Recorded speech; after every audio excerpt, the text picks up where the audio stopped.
do to make a motherfucker listen? Say bitch, cause I'm a bitch. What I gotta do to make a motherfucker listen? What I gotta do to make a motherfucker listen? What I gotta do to make a motherfucker listen? Say bitch. This is the beginning of a new era. I can feel it. I wanna believe again and mean it. This is the beginning of a new era. I can feel it. I wanna believe again and mean it. Let's jump right into this shit, man. I always start off with how'd you first get into music? Because I mean, Uh, you're first off, you're my age. Like you're like a couple weeks older than me. yeah, So 3. it says Anonymous Inc. started in 1994 when you were 13. Yeah. Yeah, yeah. I mean, that's just like the thing that starts when you got a little brother who who got a toy drum set at age 10, and I got my first electric guitar around that time. So, yeah. But the very first thing I started in music, I started playing violin in the school program when I was 6 or 7 years old, maybe 7. And then I was also in a boys choir. But I mean, really, it was my mother was always about having us involved in music since we were little. So and I started rapping, messing around with rap when I was about 8. So yeah. So that's the very beginning of it. Word. Like punk and metal stuff was more influenced by my big cousin who was 10 years older than me and was already in punk and thrash bands when he was 16 years old. So So it was you just had it all from all aspects from the beginning, huh? yeah, yeah, because I where I lived was like we moved from Decatur, Georgia to Berkeley, California, but like the line of Oakland, so it was like very especially at the time, it was the era of like cross colors and like kind of like newfound black nationalism. It was like 90% black neighborhood where I lived. And so everyone was into hip hop and wearing like bright colored clothes and um it's like the hairstyles look like Kid and Play. Do you know what I mean?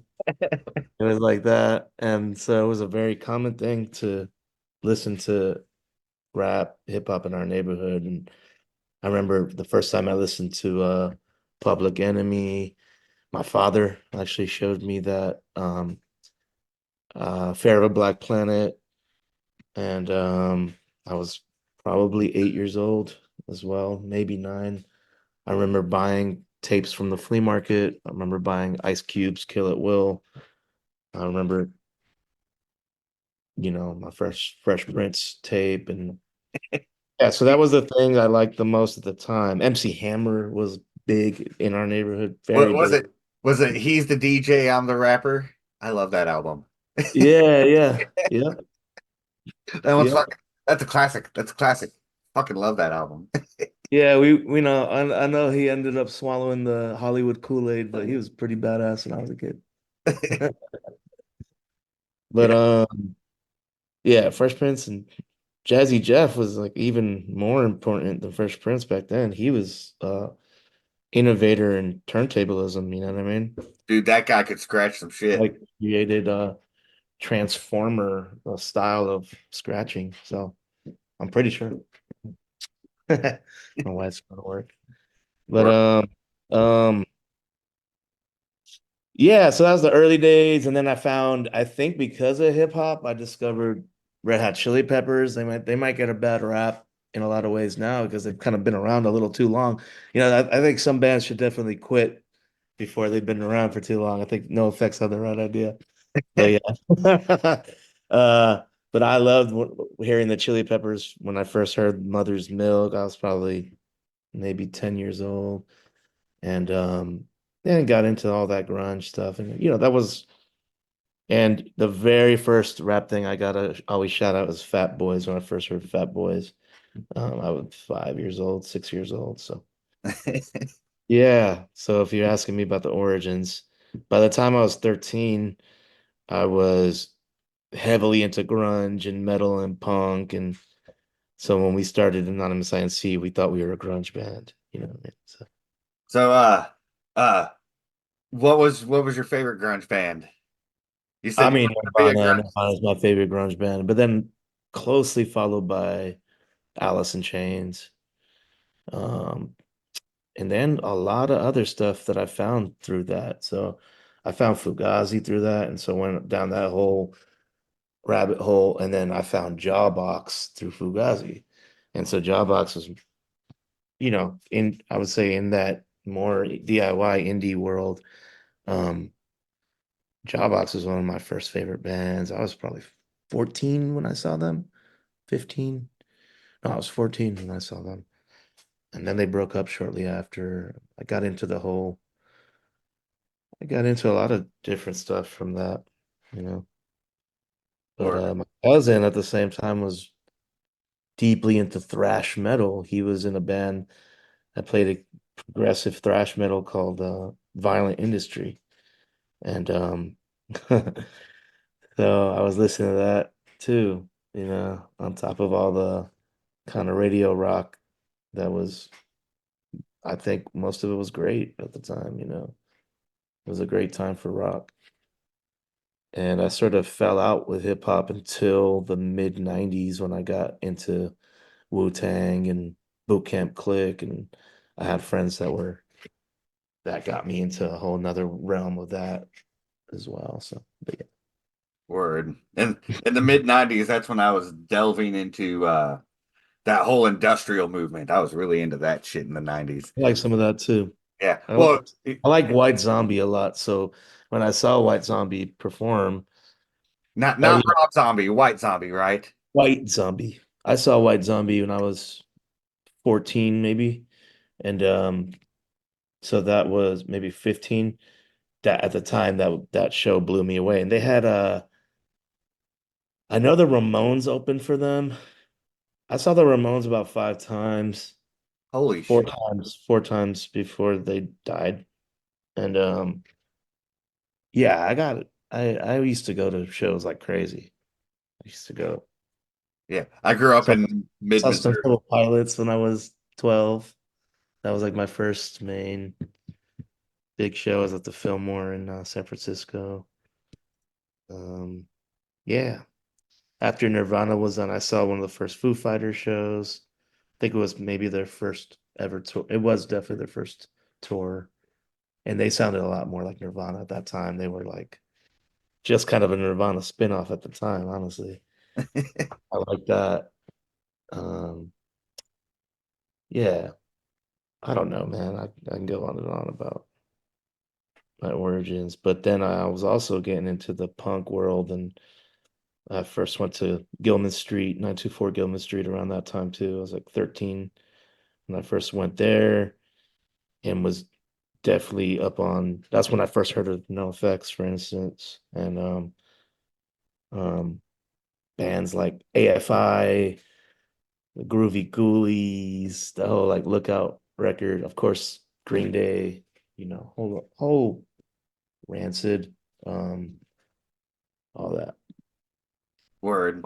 Operation Ivy was still like the shadow. Everything was kind of under the shadow of Operation Ivy too. So Sometimes I feel like it still is. yeah, I agree. I go back to that stuff a lot still, and Minor Threat too. Like that. Minor Threat, Bad Brains. Whenever I discovered that, it was a big game changer for me. But yeah, I could go on and on about different stuff. Easy to declare, but resist the fact before me. I do softly, hardly swear. There's not much more to life, but eating and sleeping and drinking, followed by eating and sleeping and drinking. Occasionally thinking and taking in pointless thoughts. I myself am a self-proclaimed vegetarian, living in the muddy basement of your meatpacking factory. I'm a savage, just living to live, and I'm open to find some trivial truth in this world, where nothing now really means nothing, and morals are truly not morals, but primitive etching sketch. But let's talk about how Anonymous switched from grunge to fusion jazz. Yeah, How did yeah. that progression go down? Because I love that jazzy shit. That first album is fucking great. Thank you. Yeah, I do like listening back to that album. I think it's pretty cool too, because I think so that album we started recording it. I was 17 and my brother was 15, and so we started recording that in high school, and it really changed because the major influences were my brother he got way more into jazz drumming, right? Which I think is a path you could take as a drummer. When you get serious about drumming, some drummers take that path, right? So he got really into like Tony Williams and Weather Report and like all the paths you could take as a drummer. And so did I. I got really into Wes Montgomery, Gabor Szabo, like guitarists, jazz guitarists, even though I did study a little bit. I had a teacher for a little bit, like maybe a year, that was a jazz guitarist, but then I broke my arm and never took a lesson again. But it kind of sent me down that path. Then a big influence that I rarely mentioned that was a huge influence on us was the band Candaria. Have you ever listened to Candaria? Oh yeah, oh yeah. Yeah, so when we started seeing them, it was 96, I think. Um, they are they fall into this hardcore New York hardcore category, but it's brutal metal with technical math metal mixed with jazz fusion. So by 98, when we're recording the first Anonymous INC, we were deep. Like Candaria is one of my favorite live bands ever, especially when they would come with a trumpet player and break down into these crazy jazz um kind of sessions, and then it's like the most brutal hardcore ever, with an incredible frontman, Carly Coma. Um, that was a big influence on our path to jazz. In fact, it was kind of our break from going to regular hardcore shows into not listening to heavy music at all. Like we went from that to like bumping Chick Corea and Tony Williams' Lifetime and Weather Report and all the Jaco Pastorius stuff. And we went so deep. And then of course a lot of Latin jazz stuff, so deep into Latin jazz as well. So like a band like Afro Cuba from Cuba, or we went even to see Tito Puente and you know, just got way deeper into all the um Fania All Stars and all the Latin jazz coming out of New York from the late 70s, the 70s.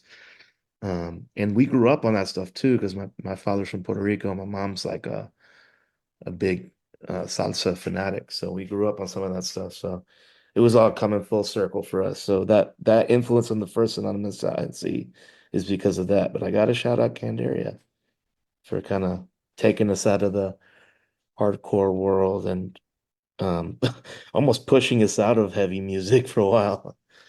Yeah. Word. That album was fucking phenomenal. Fucking phenomenal. Thank- Right. That was you released Taking my hand, she led me to the promised land. Falling into audacious time, I realized I was a man and nothing more than a mortal in a portal and dream in a flash. She put on my wings and went to the future into the past. And I laughed when I saw how much I changed in this lifeless struggle. It was hard for me to look back into that deep dark tunnel. I climbed to the purple skies, let me fly away like an eagle. All I wanted was someone to appreciate me, not to be regal. there's apparently two floating around, one from 2000 and one from 2001. Is there a Yeah, difference I can between explain those? that. I can explain that. Yeah, so there is a difference between those. The one from 2000. So at the same time, hip hop is always like this prevalent force, right? Because a lot of we were big graffiti heads. Like we would go paint trains and go bombing on the weekends. We're straight edge kids.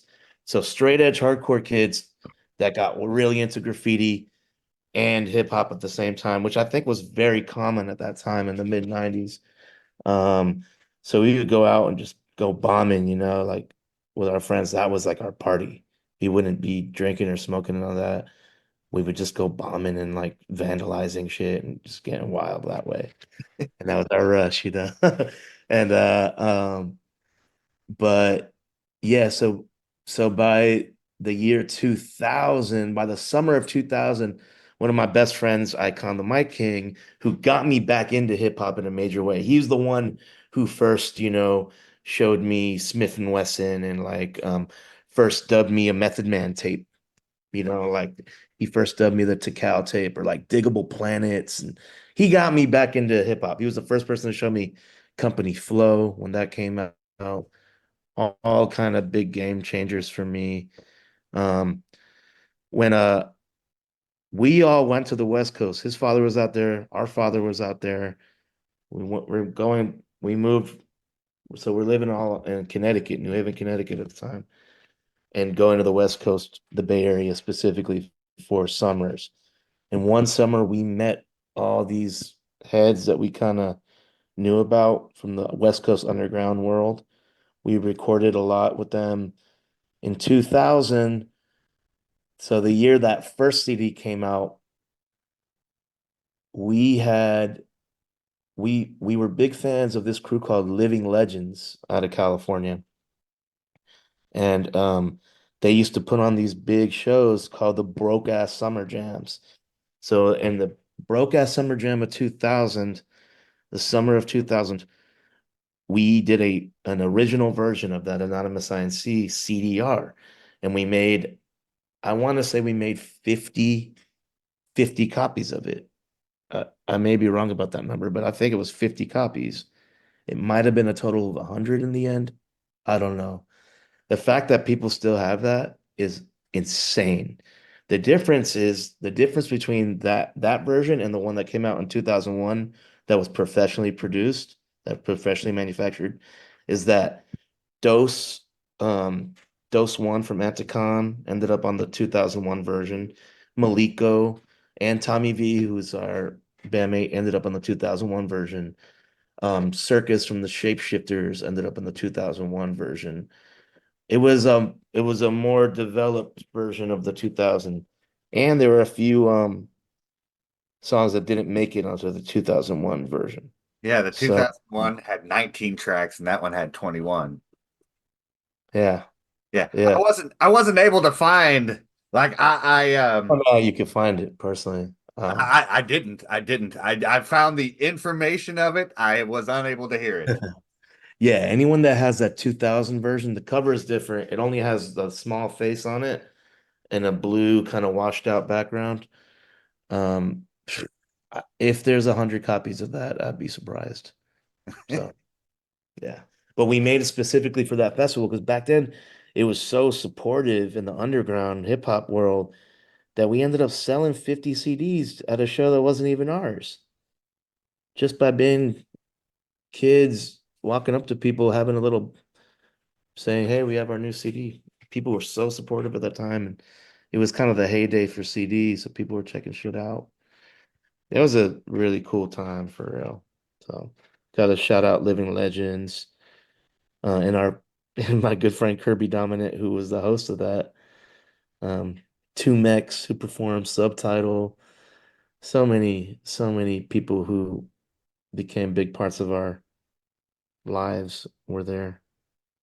Yeah, it was cool. Yeah, A Team, AC Alone, and Abstract Rude play that. AC Alone is one of my favorites ever. So yeah, I could get nerdy about all this. There's so many little That's rabbit holes. But, get dirty, man. That's what my show's about. That's the yeah, whole reason I got a show. I go through discographies. That's fucking some nerdy shit yeah, that's right there. cool. That's dope. That's why I created a Patreon because at least with my solo music, I have it. It worked out that it's an exact 20-year timeline from 2004 to 2024, and I'm never going to do a solo album that's Chesky again. So a big part of me doing a Patreon is like breaking down this history and important. Like in fact, this morning I posted um the first ever Toka song that never came out. I found that somewhere. Do you know what I'm saying? Like that's what my Patreon's for, is to go back and like find these. moments and demos. I posted a version of the Codefendants. Oh, I posted four versions of one Codefendant song that were in four different genres. That's the You kind of know, shit kind of doing over there. So yeah. that's So jump on the been a lot thing. of fun for me too. It's like super nerdy. Yeah. I rise, witness the birth of a new discovered the weapon the apple would grapple. The bow had to become weaker. Not me, that's the widow with stream wings it down and wax not attached to me. The sun laughing, lapping me, infinitely trapping the trap doors. Dwarves dancing happy in endless lakes of space. Try to taste delicious fruit she offers me. People wings are melting ever so quickly without my slightest care. The fear had become something called excitement times 12. As a side note, the band that really got me into jazz was Mr. Bungle. Oh, I was about to say, I was about to mention Mr. Bungle too. So Mr. Bungle, that album, well, really it was the album before that. Disco Volante. Yeah, Disco Volante, where I was like, oh yeah, I like how they incorporate jazz in here. But that California is my favorite in the end. But when I saw them in 99, I want to say. Maybe it was 2000. That was a really special show, man. That was a really, really special show. Definitely one of my favorite shows ever. It was the California tour, so Oh yeah, I bet you it was phenomenal. I live phenomenal. in Missouri, in mid-Missouri, in a rural community. We didn't get information like that, that there was going to be awesome shows like that. In Yeah, we got really lucky, living in New Haven. In some ways, New Haven is such a gem because it's right between New York and Boston.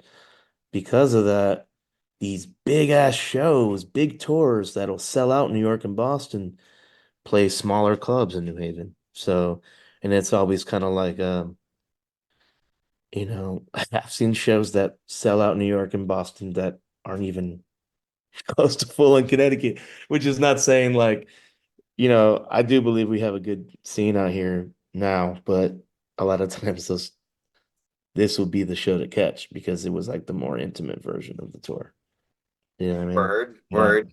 And Mr. Bungle was sold out though. Don't get that oh, twisted. I bet. Even though this was not New York, it was Yeah. a sold out crowd. Yeah, Sorry, it was. sorry, I had to reference Yeah. Yeah, so Bungle was a huge influence too on the Anonymous IC. I mean, that may be the biggest. Do you know what I mean? So, I mean, that was our genre bending godfathers, you know what I mean? So, Oh yeah, yeah. That opened up a whole new world for me. Shit. and I should say, as far as jazz, Mr. Bungle's influence, the Naked City influence, like John Zorn, um, the drummer Joey Barron, who became one of our favorite drummers, the guitarist Mark Ribot, who was kind of in that world, was one of my favorite guitarists. He was in like the Lounge Lizards and that whole like Tom Waits kind of world.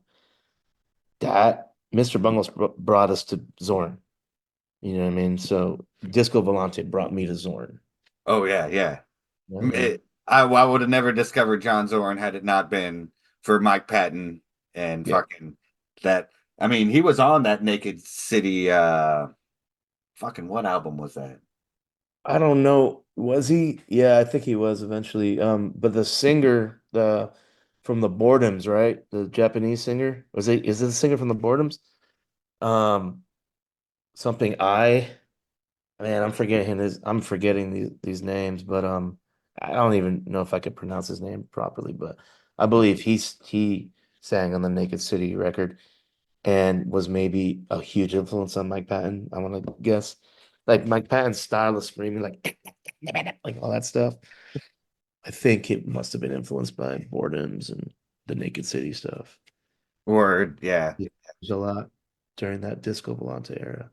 I love that you know as much about music as you do. Yeah, yeah. I mean, uh, there was a time when that was everything, before before music was like a, you know, paid the bills and before I had a family and um all that. It was just about studying it. And it was before And I think it was a pretty, in a weird way, it was a privilege to not have everything at your fingertips. Almost makes it harder now to have everything at your fingertips. Because at least back then you could go down these rabbit holes that you had to seek out yourself. Oh, Um, you know what I mean? oh Like yeah, yeah. buy Like I CDs that were hard to get and records and eventually, find MP3s in the early days of I lost my friend today, not from a tragedy, just from my own mistake. Seems like I'm not that great. I remember the dress you wore on the best day of my life. I swore that I had never seen anyone I'd rather be with, but I couldn't think that my love would have changed in 3 years. Perfectly honest, I really would understand if you never even wanna see my fucking face in the distance. In an instant, I made the decision, but I hope you know that this had never been my vision. I should have said that we did release a tape in 1997 um called HOBP, which is so embarrassing and so glad it's not out there. I think at one point I saw one sell for $100 on eBay and I've never seen it again. And it's embarrassing. Embarrassing. don't seek Like it out. cancelable type. You know what I'm saying?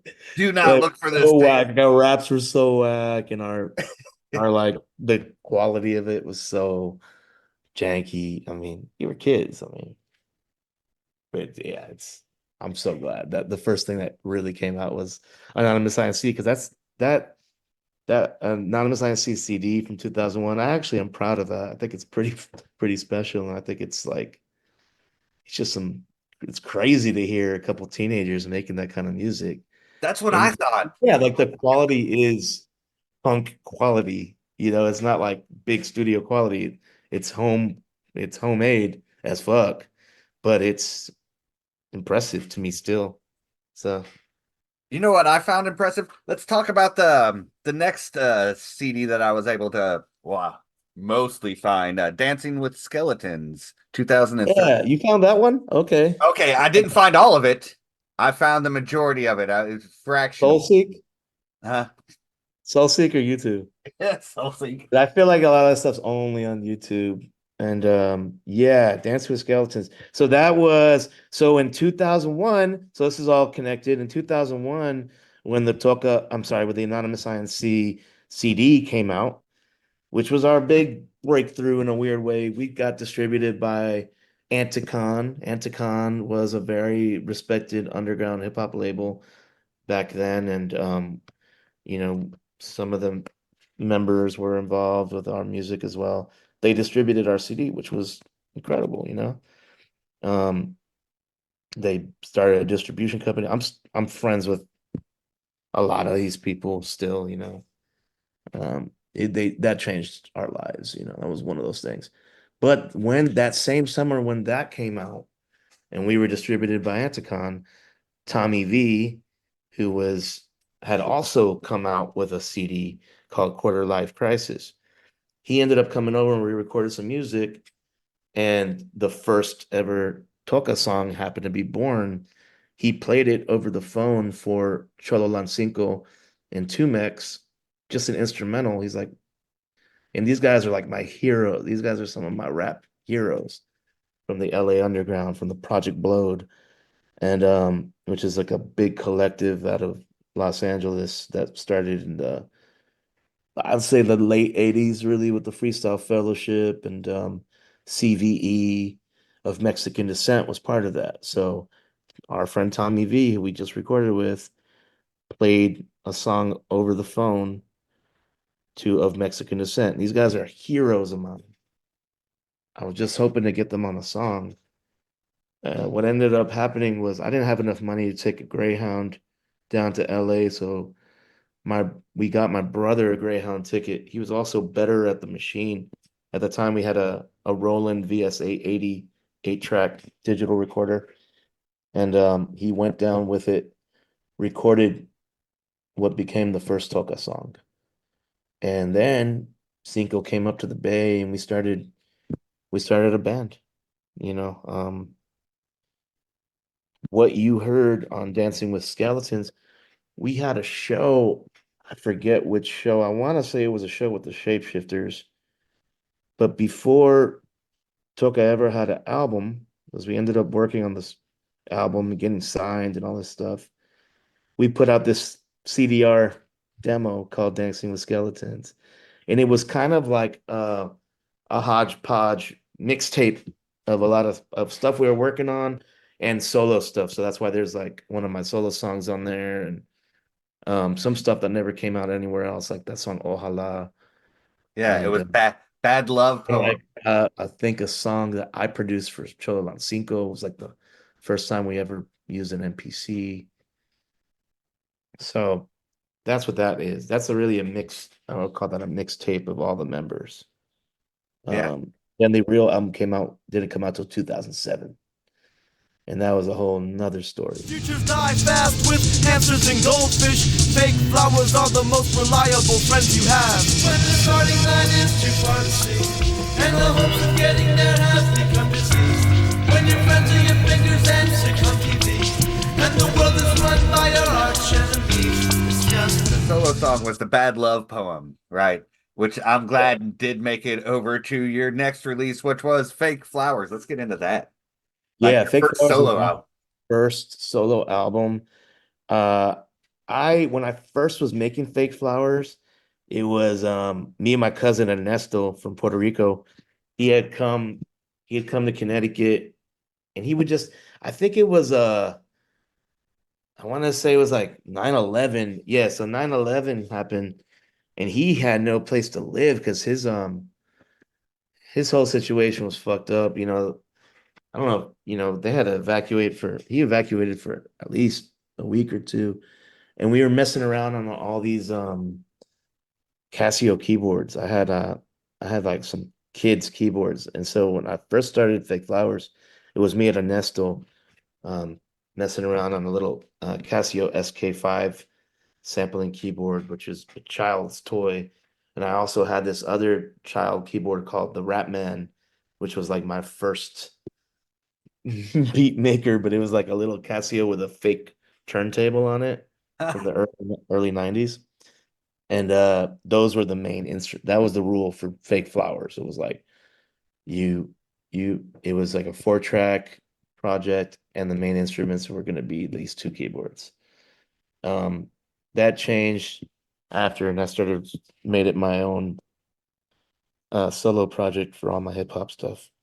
Um by 2003 I would say a lot of these songs started floating around on the internet. And this is the time of like AOL Instant Messenger. So I didn't have a real idea of making an album for any of it. It was just like I would toss someone a song on AOL Instant Messenger if they were interested in what I did. And it would end up in this kind of tape trading group or world. A lot of that was based in Hawaii. So our first show in Hawaii ever, by the time I played in 2003, this is before I ever had an album out. It was me, my brother, and Tommy V. We flew to Hawaii because of a friend of ours, Nabahi, and other friends of ours out there that set it up. Our first show was packed. We played a show and it was probably like 200 kids there. And people knew all the lyrics. This is only because of tape trading and like MP3 trading. It was before, maybe a little bit because of Napster still, but I didn't have an album out. And then this label in Hawaii said,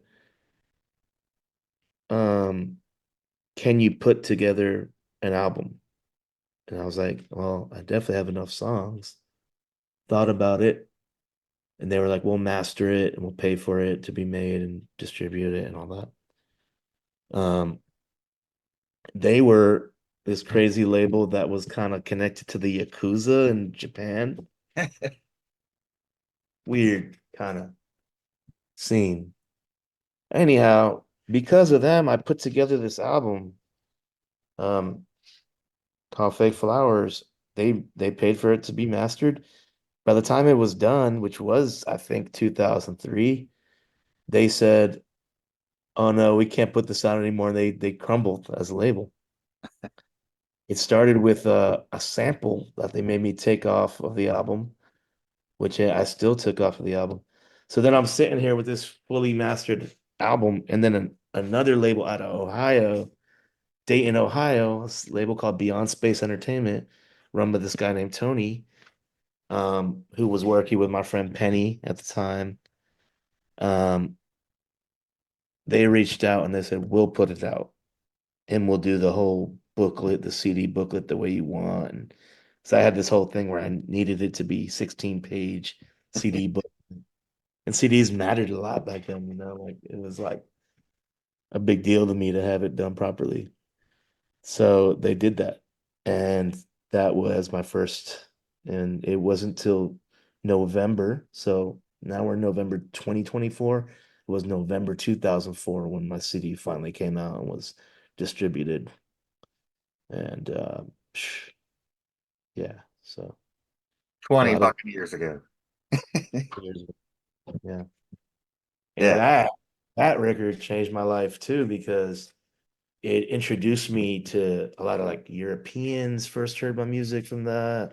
In fact, DJ Scientist first heard my music because of that. That was the reason he brought me to Germany and ended up working with me out there on my first ever European tour. So yeah, that was deeply connected.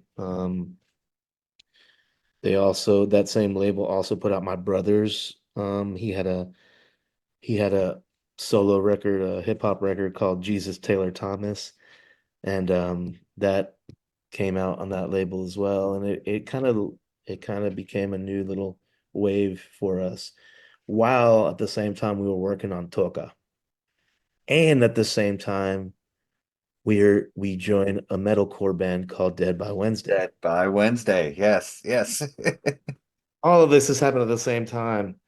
Um, I don't think I'm really properly working at the time. I'm kind of like floating around. I was working at Sam Ash, the music store, and then I was able to kind of manage floating around doing a little bit of web design, but mostly I'm already like diving into this music shit full time, kind of trying my best. I wasn't a teacher until I became a teacher in 2005, I want to say. So yeah, figuring it out somehow. But yeah, and any questions about that? I don't really know. No, Fake Flowers it Yeah, might be one of my favorite albums, right? It is it's a little it's it's weird. yeah, it's obscure. It's awesome, right? It's a concept album, right? Yeah. Where I think it explains at the beginning you eat the flowers and become a child again. Yeah, so the concept is all about, so to be completely personal with you, and this stuff has all come out in my song since then, so I can be. I didn't really understand my father's addiction until I was 17. Like when I didn't understand how bad of a drug addict my father was until I was that age, and he was like addicted to super bad on crack and heroin, and we sort of started switching roles where we ended up like going to visit him but taking care of him, you know what I mean? It was like, so I made this record that was all about confronting truths, childhood truths, and that's what Fake Flowers is. Yeah, so yeah, all the metaphors and the psychedelic imagery, it's all kind of that the human side of that, aside from the magic, is that I was confronting a lot of um lies that had been told to me throughout my upbringing that I didn't understand. Like I didn't understand why my mom waking up one day and seeing my mom holding a needle in her hand while my dad's like puking. Like I didn't get those things when I was 7, 8 years old. All those things started forming uh for me later. Or And Fake Flowers is that. It's like my first really, therapeutic self. even that song like Bad Love Poem, songs like um talking about my first, relationships. And yeah, it was a therapeutic record. It was kind of a private record. I didn't really want people to hear it like that, but that's what happened.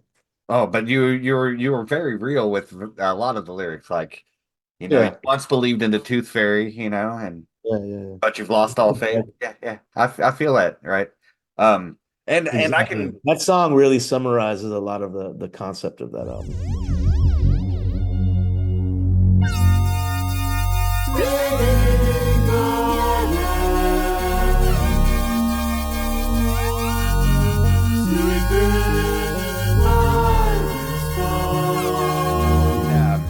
You also released a whole series of demos, which I didn't find until I hopped on SoulSeek, of the Fake Flowers RIP 1 through 3.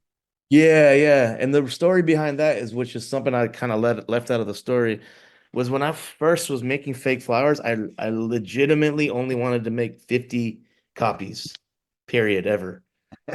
And I wanted them to be, I wanted every single copy to be different. So I mean, maybe some staple songs, but the rest of the songs around it would all be um unique to that one CD. Like it was kind of crazy, but I also wanted to add fortunes, like fake flower fortunes, where I wrote out all these fortunes that would be inside. I was really into this idea of original pieces of art, which I still am. But I did, for instance, there's a version of a song I did 50 times with different freestyle lyrics, 50 different recordings of the same song, because I wanted every CD to have a different version. And it was a creative time for me. But in the end, what ended up happening was a bunch of those demos. After Fake Flowers was kind of noticed by the underground hip hop world, a Japanese store reached out and they were like, "What's up? Do you have anything you can sell us?" I was hella broke. So I was like, "Yeah, I can make these CDRs of demos and stuff." And that's why I made Fake Flowers one RIP 1 2 3, because it's a lot of stuff I either didn't want to show people, or some unknown collaborations, or just random assortment of shit. Again, I've put those up on my Patreon with explanations. It's been fun to go back and listen to it. Some of it's embarrassing, but whatever. Whatever. Like I said, I'm glad my old tapes didn't ever surface. I do say there is that one recording of us playing my buddy Timbo's mom's wedding with no vocalist. It's just some grungy punk rock. Yeah, yeah. The words. We But got those. I got like 4-track tapes of just me and my brother thinking we're a hardcore band. And and it's just guitar and drums, and it's just yeah, there's a lot of cringing moments for us, but that's also cool though. We started somewhere, and luckily a lot of that stuff is not out for the general public to find, yeah. because who can say that nowadays? These kids, every single word they record comes out online on SoundCloud or Bandcamp or whatever you know what I mean? Or Yeah. streaming everywhere.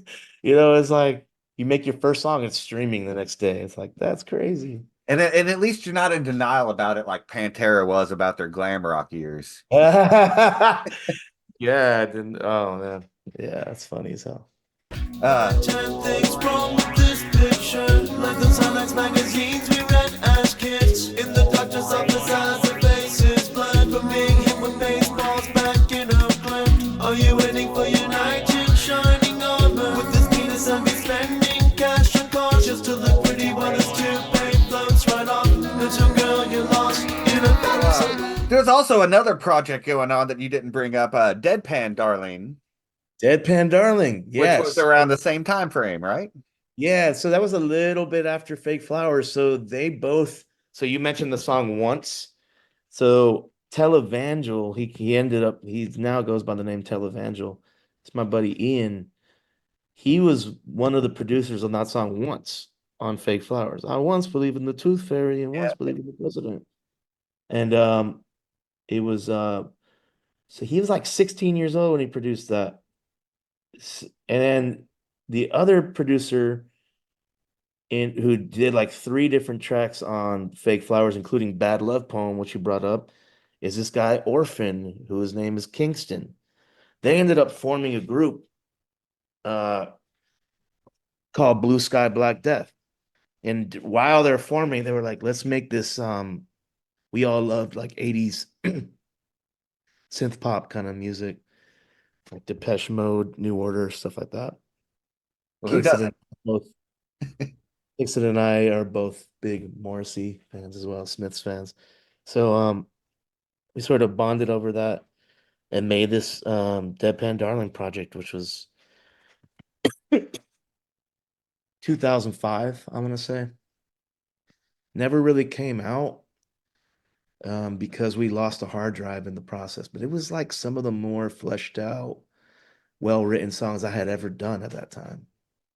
Um, yeah, 2005, 2006, maybe the final ones were done in 2007, and it never was properly finished until 2020. Um, Ian hit me up and he was like, we maybe can't mix all the songs, but we have some pretty close final versions.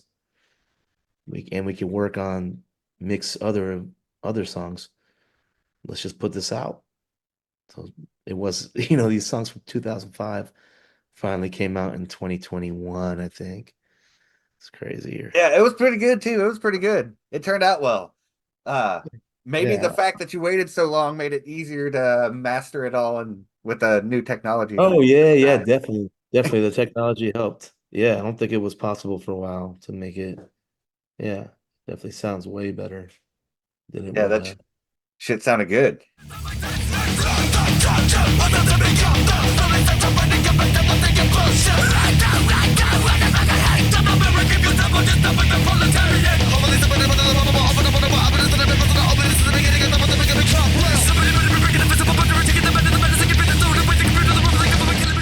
And yeah, Dead by Wednesday was at the same time too. So I'm doing like solo shit, Deadpan Darling Toka, which was my main band at the time, and Dead by Wednesday, which was my cousin Opus's project. He started on a 4 track. He just wanted to do some thrash metal kind of stuff with us doing the fast rap because he thought that was fun. And so we just went and did this kind of like explicitly political, almost jokingly political stuff over his thrash, It was over fun. his thrash stuff, It which was was, fun. That democracy is dead turned out great. yeah. And I got a sign. We got, Jamie Josta from Hatebreed put that record out, and we started getting tours and became my first major touring act. So we started grinding. I remember I was a teacher and I had already finished my second, or at least was working on my second solo release called They Hate Francisco Faults and Deadpan Darling at the same time.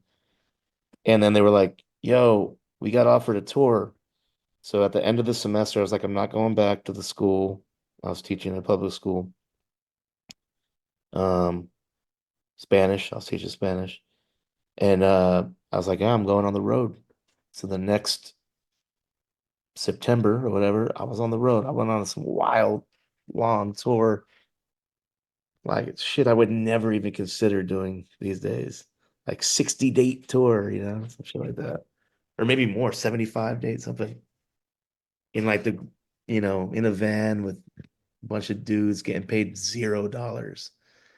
You know.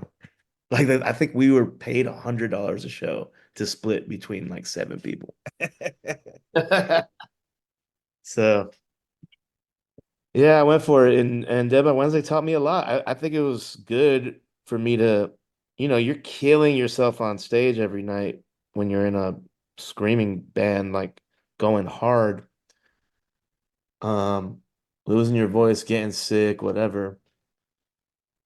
And it's uncomfortable in a van. You're going from place to place in these shitholes, shithole bars, man, all over the place. And the truth is, starting that way and that being my main first touring was the best thing for me because I started the hardest way I could have started. You know what I mean? I Yeah. started under the worst conditions possible. You know, the nicest thing we had was like a van that we could, the van was the most comfortable part of that. And it was, it was an old van. It was like that was it. I remember like sleeping on strip club DJ carpets, fucking he was the strip club DJs who were like selling meth out the window. In like Amarillo, Texas. Crazy. Like just that became my life for a while. Um, and that was a lot of fun. I love those dudes. I love Dead by Wednesday. And now my cousin's also the drummer of Cro-Mags. So Oh, that's he awesome. he goes hard. He's a lifer. So Word made his way into the Cro-Mags. That's fucking awesome. yeah, and for a while he worked with some of the members of Megadeth as well, like specifically Dave Ellefson. Um, yeah. Sleep all your problems away. Sleep till the blood rushes out from your face. Sleep so you always behave. Sleep and forget that you're breathing in meaningless space. Sleep as the earth rotates on. Sleep during disaster. Sleep during song. Sleep while they're pointing and laughing along. Sleep and become who you want so that you can never feel human again. I'ma tell ya. So let's talk about your second solo album, They Hate Francisco Falls. I noticed Yeah. you like reoccurring themes in your music. Yeah, yeah. A lot of the records all speak to each other for sure. A lot of them, almost all of them, I would say actually. Yeah, that's when I first brought in that character, Francisco Falls. And and I was still kind of using characters, even though that record I would say is my quintessential breakup record. You know what I mean? It's like my first real breakup record. Dealing with a lot of those emotions that come from your earliest breakups and um Deadpan Darling and Francisco Falls are actually companion records in a lot of ways. Just nobody had heard Deadpan Darling for so long. They couldn't have known that, you know.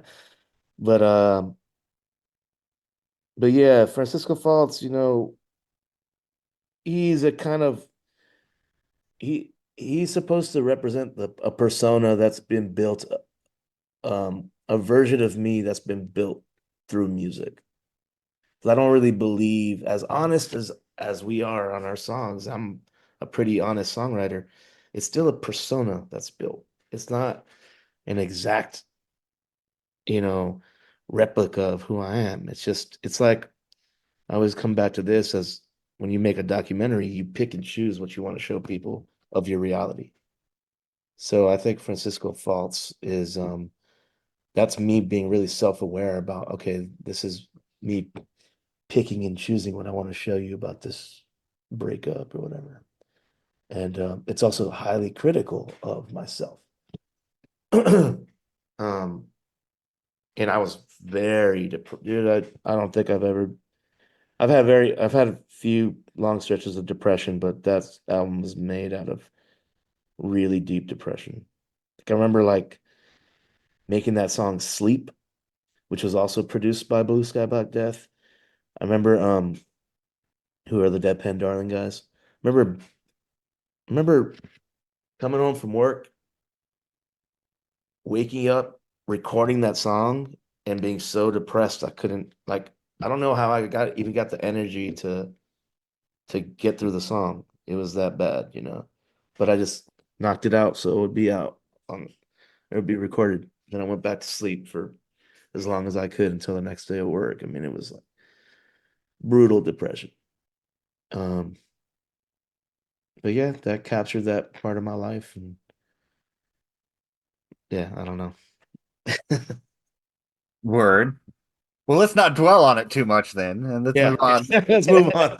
Yeah, I think a big, okay, I should say, so my final album as Chesky is Bring Us the Head of Francisco Falls. And I think, again, that's referring to this finale, ending a persona that's been created over years, ending a version of yourself that you've given to the world that some people see beyond human, because this whole concept of celebrity and even in the underground, you know what I mean?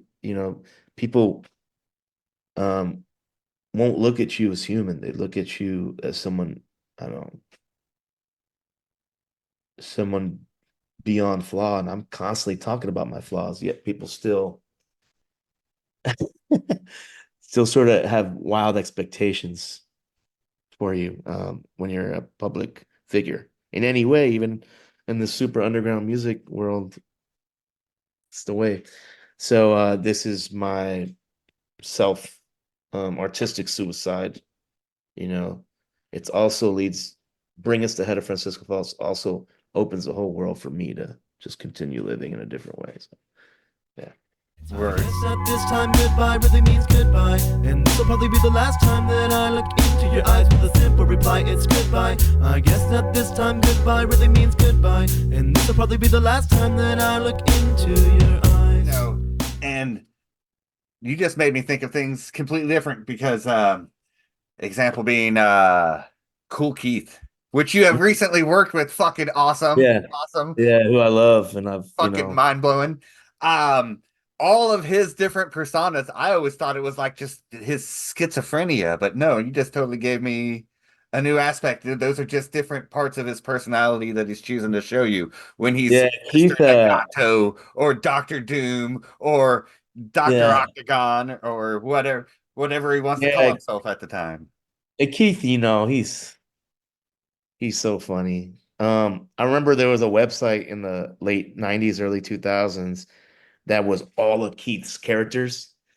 And it was like Mr. Green and like all and like Cuban. Oh man, he had like this Cuban character with like a little mustache. He's out of this world. But that's one of the funniest fucking websites ever. I wish I maybe you could use Wayback Machine and find it still, but yeah, Keith is something else for real. And I think that's true. I think maybe all of those are parts of himself, you know. Yeah, I don't want to I'm not here to like do a some sort of psychological evaluation of Cool Keith. I'm talking about So, myself. but somebody needs to. Somebody needs to. Cool Keith, all I'm gonna say is a legend, absolute legend. Oh yeah, that's who brought me back into hip hop was fucking it was Dr. Octagon. Dr. Yeah, Octagon. Yes. I discovered that shit like the first time I heard Earth People, he's like fucking yeah, tough like a ukulele. I was like, that's my man right there. yeah. It's such a great record, so well And, produced. and figuring out the math behind a half shark alligator, half man. Yeah. It took me a while to figure out that shark alligator was one thing because the math wasn't working out. I was like, that's 150%. And it's like, no, shark alligator is one thing and man's the other half. It's like, okay, now it makes sense. Yeah. Half man, half shark. Yeah. Yeah. That was a huge album for me. I remember I had 4-track demos of myself. The first time I got a real sampler was this Roland MS-1, which is like this big, and it had very little sampling time on it, but it was badass, for the 90s. Um, and I made some of my first beats on that thing. And I remember being so deeply influenced by Kool Keith at the time. I had like these 4-track demos that luckily have never come out. But they were they were just me completely. Kool Keith. But I kind of love that. I love that we were in the 90s, we were able to test out different styles and do it in private. Eventually, developing whatever styles we came out with, you know. But yeah, there was a little mini Cool Keith era where I was saying off the wall shit. That's awesome, right? And I want to say I do want to I am going to be bold and make the statement that the coolest thing that Ice-T has ever done was Oh, do the that Analog Stanley Brothers. Brothers, yeah. Yeah. Well, I was huge Ice-T fan when I was a kid. Like when OG came out, I was a huge Ice-T fan also. I remember my my mom for some reason bought me that tape, and then we listened to it in the kitchen. I was 10 years old, and I was like, shit, like my eyes open wide because he was saying that's dirty shit, violent shit. And it was the first time I heard Body Count because Body Count, he introduces Body Count on that tape. I remember my mom hiding that tape, being like, "Oh my God, I can't give you this tape," and me finding it and bumping the fuck out of it. Oh, yeah, so I got love for Ice-T forever for sure.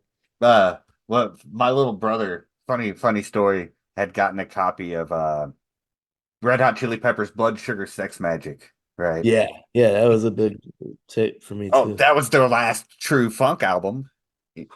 Yeah, and I mean that pretty much created whatever format they went with for the rest of their careers. Oh yeah, Interesting. because they saw how much money Under the Bridge made, and they're like, "Well, we're gonna do that a Yeah, lot we always more." got to do it under the bridge, and we always got, yeah, exactly. But Yeah. yeah, Once that song from the Coneheads I soundtracks feel like that. Yeah, that song. Yeah, stole the squeeze. I don't understand why that wasn't on that album. But yeah, I mean, I think aside from that album being, looking back at it, aside from some really silly lyrics and it being way too long, I think Blood Sugar Sex Magic is their best work. You know, I Magnum just opus. it was up to me. I would cut like three songs from that album, tighten it, tell Anthony to redo some of his lyrics, you know.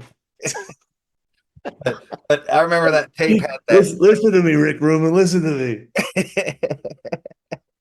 But yeah, no, they definitely captured a moment. Whatever you think of that band, a lot of people hate on that band. Um, I think that moment, for me as a 10-year-old, that was big. Yeah. Oh yeah, my brother got that tape, and it had that explicit music sticker on there, right? Explicit lyrical Yeah. content, parental advisory.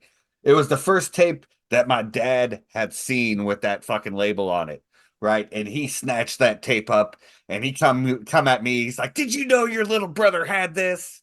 And I was like, I Like, didn't yeah, know that. listen to the song Under the Bridge. It's Yeah, all yeah. crazy. Right. And my dad liked that song, right? Yeah, yeah. So I was like, I didn't know that Red Hot Chili Peppers were so explicit, Dad. My dad You was know, like, there's a song "This about is the Chili fucking a Peppers?" cop. Yeah, yeah. Right. So he ended up hiding that tape and I had to steal it back from our brother, based off of that, just the parental advisory alone. But yeah, that was such a fucking great album. Really, Yeah, yeah. It really really has. fucking funky. Yeah, it has great songs on it. It really does. Why wasn't I euthanized? I never feel my true size. I'm a middle class values. I'm with the blue skies. Why wasn't I euthanized? I never feel my true size. I'm a middle class values. I'm with the blue skies. Up, up and away until we reach the top. Soon and very soon you gon' be on my job. Banging on the doors, you better change the locks. We sneaking in the windows cause we Oh, don't stop. I was gonna glaze past the live recordings release from 2006 and talk Oh about yeah. the That's super rare. Yeah, that's just we were working on the Toka stuff at that time, and I had like one solo show in that era, and we all went in and just recorded those songs live, almost as a rehearsal. I do like how some of those came out, but that's just a super rare CDR that came out. I don't really consider those like parts of my discography. It's just like, Yeah. yeah, That's why I it's was just gonna glaze over. I wasn't contemplating even bringing it up because your next release was that self-titled Toke album, which is yes. fucking super badass. Like right from the fucking first song. Like the Thank riff on you. that song was like Yeah, Seven Seeds, the fucking time signature on that shit. Like how I love it, man. thanks, man. Yeah, that album's I'm really proud of us finally finishing that album. So from 2001, the first Toka demo was 2001. Then we started demoing a lot in the next years to come. Eventually, that demo got in the hands of Snoop Dogg's team. A lot of people happened to hear that demo, and we had maybe like 5 songs at the time, 6 songs. And I remember stories from LA. I mean, it just got around LA. I think because Cholo Lancinco, one of our bandmates, he used to work on cars, and one of his homies would work on like fancy Hollywood star cars, like everyone from like Britney Spears to um Pharrell. So like Pharrell apparently, I don't know what's real and what's not, but I did hear that Pharrell heard the demo, liked it, and he was even at one point talking about helping us get a development deal.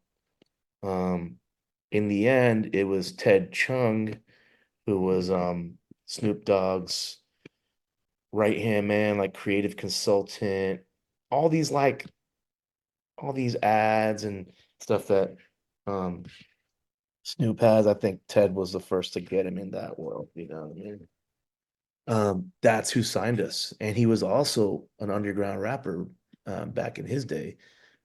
He was in a group called Onomatopoeia. So he did understand the underground and our kind of weird hip hop world.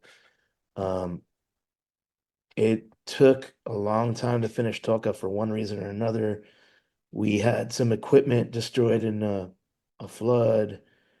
We had to re-record a lot of stuff. It wasn't until 2006 maybe that we went into a big studio and in San Clemente, California, and re-recorded a bunch of the Toka album, and became what you're hearing now, what eventually came out. By 2007, when it actually came out, we broke up. We had like a sold out show at the Knitting Factory in Hollywood with lots of buzz. It was an amazing show, really. And then next thing we knew, some of our bandmates weren't showing up to the shows. It was like 11 people on stage at its biggest. So it was That's not a the lot. same. That's a lot Yeah. of people to organize. Yeah, and of course I was the one to have to do that and like organize the rehearsals and stuff. And yeah, it was a lot, but you know what? It's pretty cool that I'm cool with every member of that band at this moment in time. You know what I mean? I talk to them all, and they're all on my records and stuff also. But yeah, it was a lot. It was a lot. It was a big chunk of life, and it was the first introduction to kind of really another level of professionalism in music, you know, like having a team that we had to like argue with about mixes. And I remember like the record label being like, Dr. Dre didn't like the mix on this. Like, you got to turn the vocals up. And me getting all like angry about it because I had like a real indie sensibility about what I liked. You know, I liked Mr. Bungle and indie rock and stuff. I didn't want someone to tell me to make a pop version of a mix. Do you know what I mean? Yeah, yeah. Soka was our kind of Mr. like a poppier, more hip hop, more Latin version of Mr. Bungle. It was. That was the main um inspiration for a lot of us. I wouldn't say Cinco, but my brother, David, Tommy, and myself, we're all huge Bungle heads.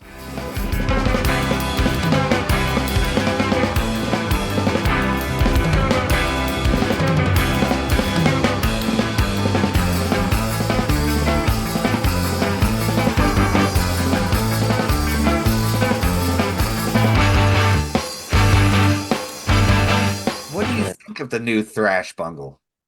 Oh, I enjoyed it. I've seen it twice. I love it. I think it was like a great thrash set. I just wish I would love to see like the albums again, you know. Yeah. Yeah. I enjoyed the thrash show though. It was really well done. Yeah. But I don't want to see them. I don't want to see that again. I want to see like that. I'd rather see, you know, I saw every almost every Mike Patton band, right? So, or not everyone, but I've even seen like Lovage. I've seen you know, Phantomas, Tomahawk. Um, I actually never saw Faith No More, which is wild. I had my chance and I blew it because I was already touring when they came back. So, yeah, I've seen a lot of Mike Patton projects, but yeah, I like the thrash project, but it feels like more of like a Tomahawk, you know, thing. Like I would see that with, or sorry, or Phantomas kind of thing. So yeah. Yeah. I How was about you? What do you think of it? well, I was glad that they revisited that first demo because if you listen to the first demo, it's fucking rough, right? And I rocked that shitty copy that's been floating around the internet for some years. But Mhm. so having a nice, clear version of it that you can hear now and understand what's going on is fucking awesome. I just wish they wouldn't have lived it on so long and hopped to the next album. Like hearing Bowl of Chili be re-recorded, their ska album, that would have been Yeah, fucking yeah, great. yeah, right. And I mean, I don't know what happened in the meantime. I think, you know, Faith No More, getting Mike and changing his life, and then getting signed, right? So when Mr. Bungle got signed to Warner, there must have been a lot of stipulations, right? They probably didn't want a thrash album from Mr. Bungle. Do you know what I mean? They Yeah. probably wanted more whatever was the first Mr. Bungle album, like more ska, Well, I weirdo. mean, the first thrash album came out in 86, right? Yeah, By the demo, 87, the yeah. by 87, they were already a ska band. They weren't a thrash band anymore, right? Yeah, yeah. And then by 89, they were a funk metal band. And So they were signed to were they signed by then or was that no, was when no, he it joined wasn't. Faith No More? He joined Faith Faith No No More More. got signed to Reprise and put out that one album with Mike Patton, Yeah, and yeah. then The real thing, yeah, which yeah, I love that album. I really do. yeah. I With love Angel Dust even more, but yeah. oh, Angel Dust is better. Yeah. That was like a weirder another album I love that slept on is King for a Day. And I Full mean and lifetime. I think I want to say Trace Bruance was on King for a Day as well. He So I was. have even more bungle shit going on, you know, and I'm all about a Well, full bungle experience. So how do you feel about the other projects then, like Secret Chiefs 3 yeah, or Super Chiefs 3. I mean, you know, that's incredible. Trace Bruance is an incredible musician, man. Like, but I mean, yeah, if you hear that, you're like, okay, that's the full spectrum. Like, you know, you understand you understand bungle better if you hear Secret Chiefs 3, right? you will have an even deeper understanding. So the drummer after Mr. Bungle broke up, the drummer and the saxophone player moved down to Australia. It was Bear McKinnon and Dan. Oh fuck, I can't remember his last name. But Bear, They had another like multi-instrumentalist percussionist too that was really sick. I mean, yeah. of course, Trevor Dunn was the bass player. So like I'm I'm failing with my But bungle. But Bear McKinnon started a band in Australia because he didn't know no one knew Mr. Bungle was breaking up until they were broke up, right? Mhm. He had been writing all these songs that after California for the next Mr. Bungle album that Oh shit. he he didn't really step up until California to start writing some music, and you will hear his influence on California. Yeah, Uh, did he do like that one ding ding ding ding ding ding ding ding like that more like funk like more like beat based song? his shit was Oh, more jazzy based and more pop influenced. Like okay. he put out an album with under his new band's called Umlaut, right? And it's out of Australia, right? Okay. And if you listen to that first Umlaut album, you will hear the influence he had on Mr. Bungle, the edge that he brought to Mr. Bungle, Yeah, yeah. I got especially that vibe though from the California album. I mean, there were new sounds that I hadn't heard from any of the and, previous and pieces. I think that's because Bear stepped up and started writing more on that album, and Yeah, even more yeah. so. But he had all these demos that he didn't know what to do with, so he started Umlaut, and that shit is fucking phenomenal. You should really Okay, I've never check listened out. to that. I gotta check that Yeah, out. you're gonna fucking love that shit. You're gonna love it. Cool. And Bear's one of the coolest dudes I've ever met. Nice, nice. Well, I didn't meet him in person, just like we're doing, you know. Uh, but we're digressing. We're digressing. Mr. Bungle. I'm gonna drink your blood for breakfast. You push too many buttons and you're gonna get ejected like a mixtape. You're a little boy that was neglected.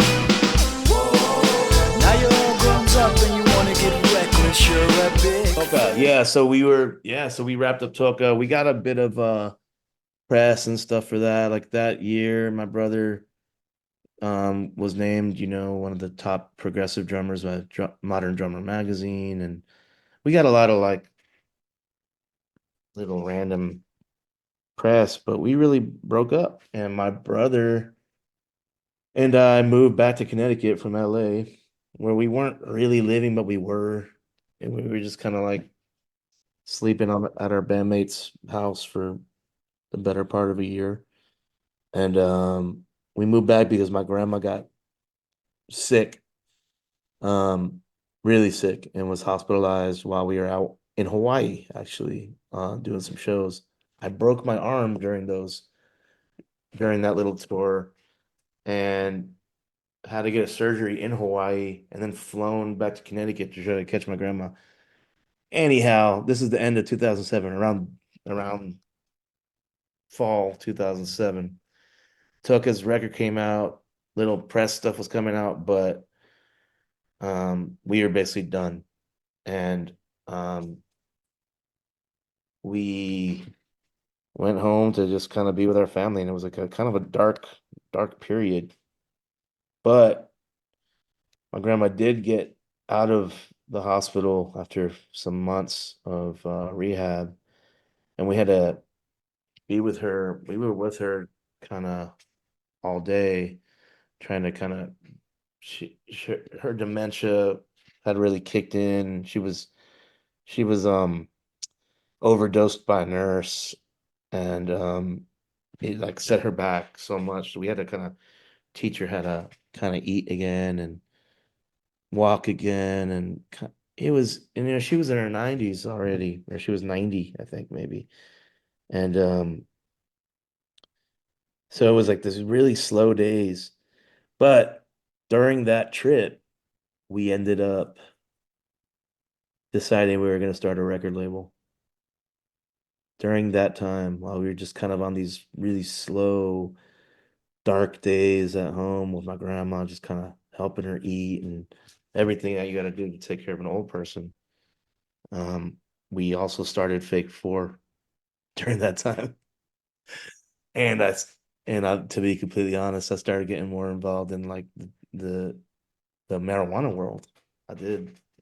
So, because it was a lot of my friends back in the West were becoming master growers, and weed was at a peak on the East Coast. You could sell it for a lot. So I started getting more involved in that while also taking care of a 90-year-old woman and starting a little record label. Uh, it was interesting.